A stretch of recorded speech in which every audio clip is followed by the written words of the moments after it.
बहनों और भाइयों, सपा हो या बसपा, कांग्रेस हो या फिर इनका इंडी गठबंधन, ये सब एक ही थैले के चट्टे बट्टे हैं। याद रखना, ये लोग राष्ट्रीय अस्मिता के साथ खिलवाड़ करने वाले लोग हैं।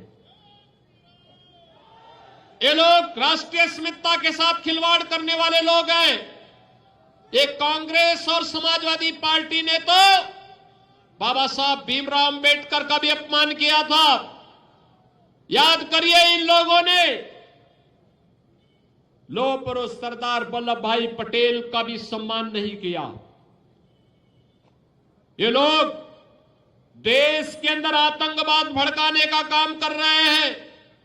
अभी हाल ही में आपने देखा होगा, जम्मू कश्मीर विधानसभा ने एक प्रस्ताव पारित किया है, कश्मीर में धारा 370 फिर से बहाल करने का। बहनों और भाइयों, कश्मीर में धारा 370 का मतलब आतंकवाद की वापसी।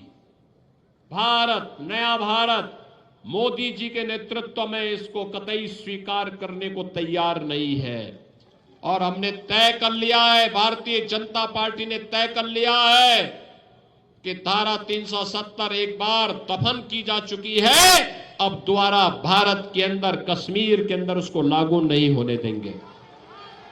एक देश में एक प्रधान, एक विधान और एक निशान, यही चलेगा, यही चलेगा। इस भाव के साथ आज हम कार्य कर रहे हैं। मैं पूछना चाहता हूं इंडी गठबंधन के सपा और कांग्रेस से, मैं पूछना चाहता हूं कि आखिर कश्मीर में धारा 370 लाना ये कांग्रेस की कौन सी मजबूरी है? ये जानते हुए भी कि आतंकवाद की जड़ है, तब भी ये लोग फैलाने का प्रयास कर रहे हैं। तो बहनों और भाइयों, इनके मंसूबे अच्छे नहीं। इससे पहले ये सफल हो, इन्हें बेनकाब किए जाने की आवश्यकता है। विकास और विरासत की गारंटी भाजपा दे रही है, सुरक्षा, समृद्धि और सुशासन की गारंटी भाजपा दे रही है, हर घर नल के माध्यम से शुद्ध पेयजल उपलब्ध कराने की गारंटी भाजपा दे रही है, और बाढ़ की समस्या का स्थायी समाधान भी भाजपा आपको देगी, उपलब्ध कराएगी। हमारी सरकार तो देश के लिए अपना बलिदान देने वाले उन शहीदों के प्रति भी नतमस्तक है। और हमारी सरकार ने निर्णय लिया, कोई जवान सेना में, अर्धसेना में, पुलिस बल में रह करके देश की सीमाओं की रक्षा करते हुए, आंतरिक सुरक्षा का पालन करते हुए अगर शहीद होता है तो उसको, उनके परिवार को 50 लाख रुपए और किसी एक सदस्य को हम नौकरी देंगे। हम लगातार दे रहे हैं।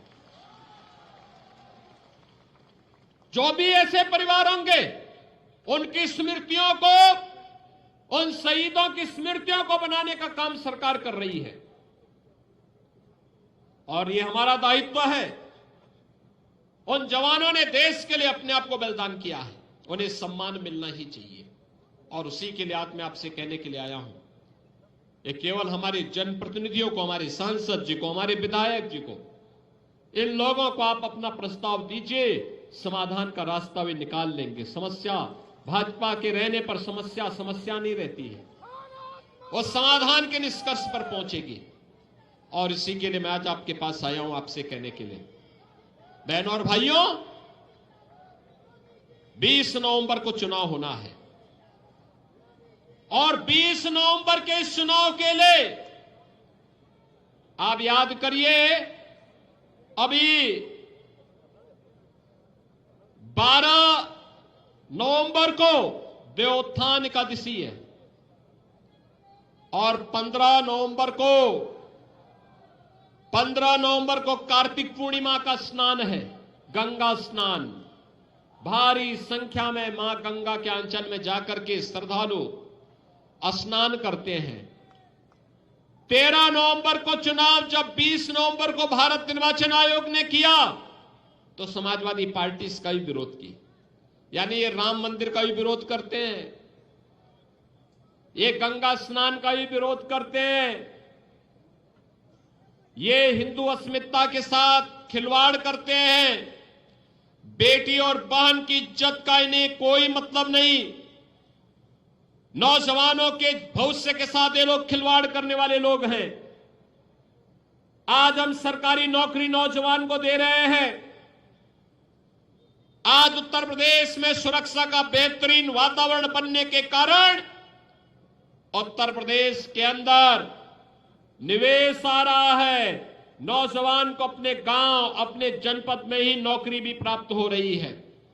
तो समाजवादी पार्टी को यह अच्छा नहीं लग रहा है। हम लोगों का यह मानना है, मोदी जी के नेतृत्व में हमने तो एक बात माना है कि सरकार का मतलब समाधान होता है, सरकार का मतलब समस्या नहीं होती।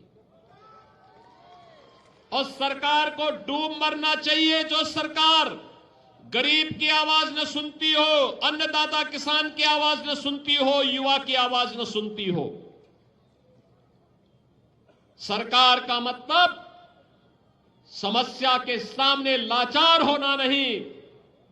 सरकार का मतलब होता है समस्या को चुनौती के रूप में स्वीकार करके उसको हमेशा के लिए उखाड़ फेंको, समाधान का रास्ता निकालो। और उसी समाधान के लिए डबल इंजन की सरकार आपकी सेवा के लिए समर्पित भाव के साथ कार्य कर रही है। बहनों और भाइयों, प्रयागराज वासियों को तो पता ही है, प्रयागराज वासियों को तो पता ही है कुंभ 2019 कैसे हुआ था। 13 और 7 में भी कुंभ हुए थे। तब की दुर्व्यवस्था, तब की अराजकता किसी से छुपी हुई नहीं थी। और 2019 में प्रयागराज कुंभ क्या भव्य था, क्या दिव्य था। भव्यता, दिव्यता, सुरक्षा, सुव्यवस्था और स्वच्छता का जो मानक गढ़ा था प्रयागराज कुंभ, ये डबल इंजन सरकार की सोच है। प्रयागराज वैश्विक मंच पर छा गया था। उस समय मेरी टीम के हिस्से थे आज भी डिप्टी सीएम श्री केशव प्रसाद मौर्य जी, सिद्धार्थनाथ सिंह जी स्वास्थ्य मंत्री थे, नंदी जी हमारी सरकार के मंत्री आज भी है, श्रीमती रीता बहुगुणा जोशी जी, प्रोफेसर रीता बहुगुणा जोशी जी, सांसद के रूप में श्रीमती केसरी देवी पटेल जी, ये सभी लोग हमारे विधायक गणों में हर्षवर्धन वाजपेयी, और ये सभी लोग उस अभियान के साथ जुड़ करके इन्होंने प्रयागराज कुंभ को सफल बनाने के लिए अपनी पूरी ताकत लगाई थी। और प्रयागराज कुंभ एक नया मानक गढ़ा था। और बहनों और भाइयों, आज आप सबका मैं आह्वान करने के लिए यही आया हूं। प्रयागराज जब नई पहचान के साथ वैश्विक मंच पर लहराता हुआ दिखाई दे रहा है। जब प्रयागराज कुंभ 2000 महाकुंभ 25 दस्तक दे चुका है, 13 जनवरी से 26 फरवरी तक ये महाआयोजन होने जा रहा है, तब एक युवा और जुझारू विधायक फूलपुर को मिलना ही चाहिए। और वह दीपक पटेल के रूप में भारतीय जनता पार्टी, अपना दल निषाद पार्टी, इन लोगों ने आपको दिया है। बहनों और भाइयों, फर्क साफ है। आज भाजपा की एनडीए की सरकार, डबल इंजन की सरकार केंद्र और राज्य में काम कर रही है। अब हमारा बिंद क्षेत्र विकास के लिए हाथ नहीं फैलाता है, बल्कि विकास स्वयं उनके पास आता है। याद करिए, कभी यह क्षेत्र खनन माफिया और भू माफिया के लिए जाना जाता था, और आज अच्छे जनप्रतिनिधि आप चुनते हैं, अच्छे सांसद चुनते हैं, अच्छे विधायक चुनते हैं, तो आज मिर्जापुर की पहचान मां विंध्यवासिनी धाम के कॉरिडोर, भव्य कॉरिडोर के लिए हो रही है। आज मां विंध्यवासिनी धाम में अपना स्वयं मिर्जापुर का मेडिकल कॉलेज है। आज इस क्षेत्र में मां विंध्यवासिनी के नाम पर एक विश्वविद्यालय की स्थापना भी हो चुकी है। और अब तो याद करिए, देश के यशस्वी प्रधानमंत्री आदरणीय श्री नरेंद्र मोदी जी ने इंटरनेशनल सोलर अलायंस के लिए फ्रांस के प्रधानमंत्री को लेकर के स्वयं यहां पर आए और यहां पर सोलर का सबसे बड़ा प्लांट का उद्घाटन उन्होंने स्वयं किया था। बहनों और भाइयों, मैं आज इसीलिए आपके पास आया हूं आपसे कहने के लिए, आपने बदलते हुए भारत को 10 वर्ष में मोदी जी के नेतृत्व में देखा है। आपने पिछले 10 वर्ष के अंदर बदलते हुए मिर्जापुर क्षेत्र को देखा है, बिंद क्षेत्र को देखा है। बहनों और भाइयों, एक तरफ भारतीय जनता पार्टी, अपना दल, Nishad party, Suhel Dev Rajbhar party, RLD का एक गठबंधन एनडीए के रूप में गांव, गरीब, किसान, नौजवान, महिलाएं और समाज के विकास के लिए पूरी प्रतिबद्धता के साथ कार्य करने के लिए दिखाई दे रहा है, तो दूसरी ओर समाजवादी पार्टी, कांग्रेस का इंडी गठबंधन है। बहनों और भाइयों, कितना झूठ और फरेब इनके द्वारा कहा गया। इन्होंने कहा था खटाखट खटाखट, चुनाव के बाद क्या खटाखट से किसी को 1 लाख रुपया मिला क्या? किसी को पैसा मिला क्या? आप समाजवादी पार्टी और कांग्रेस के लोगों से पूछो कि पैसा कहां गया। बहनों और भाइयों, ये तो मां विंध्यवासिनी का धाम है, नारी शक्ति के जागरण का धाम है, नारी अस्मिता और नारी स्वाभिमान का धाम है। और हमारी परंपरा में कहते हैं, यत्र नारस्तु पूजन्ते रमन्ते तत्र देवता। जहां साक्षात मां विंध्यवासिनी स्वयं विराजमान होकर के, मां अष्टभुजी स्वयं विराजमान होकर के अपनी आशीर्वाद बरसा रही हो, उस पावन धरा समाजवादी पार्टी के लोगों ने तो आज वह भी नहीं छोड़ा है। बहनों और भाइयों, देख सपाई बिटिया घबराई, आज आप देख सकते हैं। और मैं इसीलिए आपसे कहने के लिए आया हूं, अयोध्या में एक निषाद बिटिया के साथ इन समाजवादी पार्टी के नेता मुइन खान के द्वारा क्या व्यवहार किया गया था। अब आप बताओ, इसमें क्या कार्रवाई नहीं होनी थी क्या? कार्रवाई होनी चाहिए थी ना। और हम लोगों ने जब कार्रवाई की तो ऐसे लगा जैसे समाजवादी पार्टी के नेता अब जमीन आसमान एक कर देंगे। कन्नौज में एक बेटी के साथ किस प्रकार का व्यवहार समाजवादी पार्टी के नेता के द्वारा किया गया। और इसीलिए मैं कह रहा हूं, देख सपाई बिटिया घबराई, ये समाजवादी पार्टी अब यह तो एक प्रोडक्शन हाउस बन गया है, माफिया और अपराधियों को पालने का प्रोडक्शन हाउस है ये।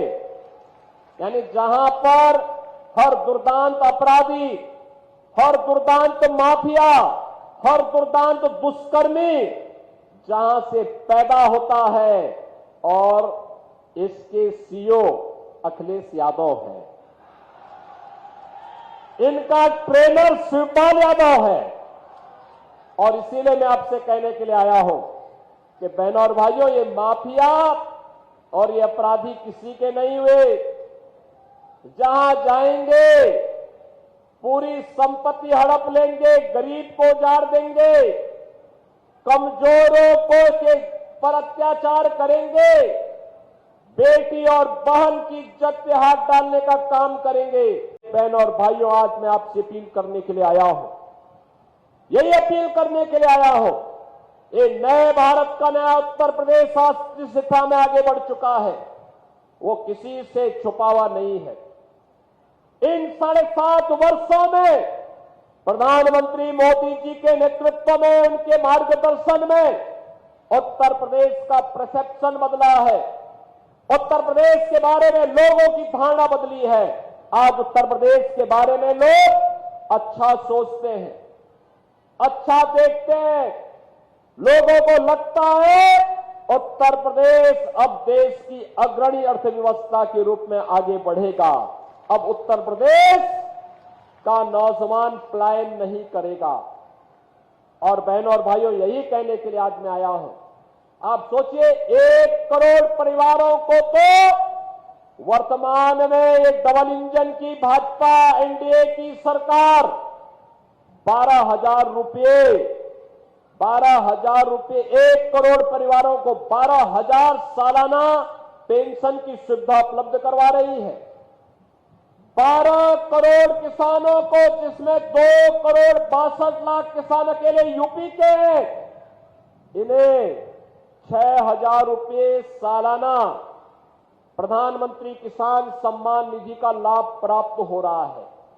बहनों और भाइयों, भारतीय जनता पार्टी और एनडीए आप सबकी ताकत के बल पर विकास और विरासत का जो मॉडल खड़ा कर रही है, इसी में आने वाली पीढ़ी का भविष्य उज्जवल बनने वाला है।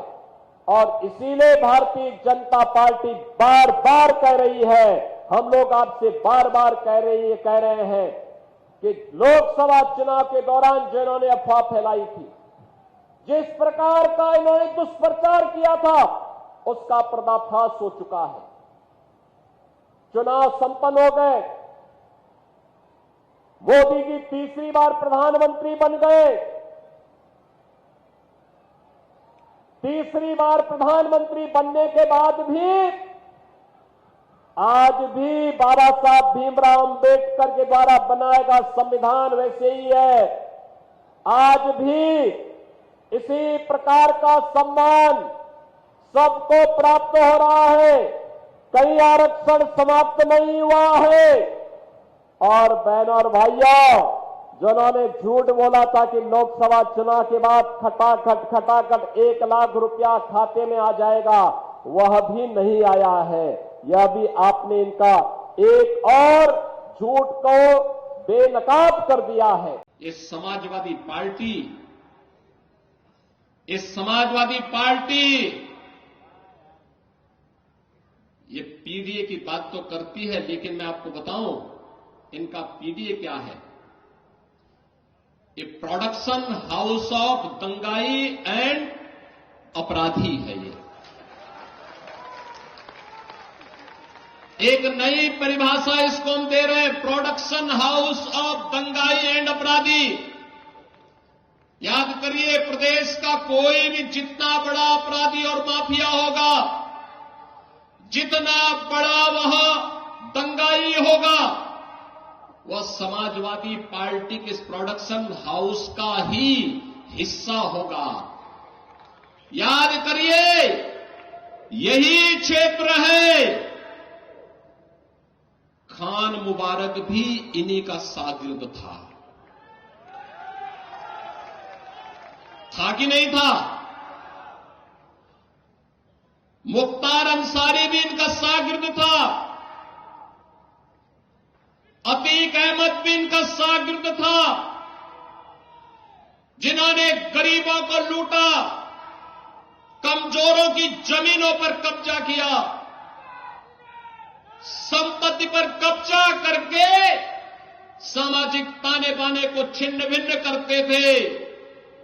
और जब डबल इंजन की सरकार आई और सरकार ने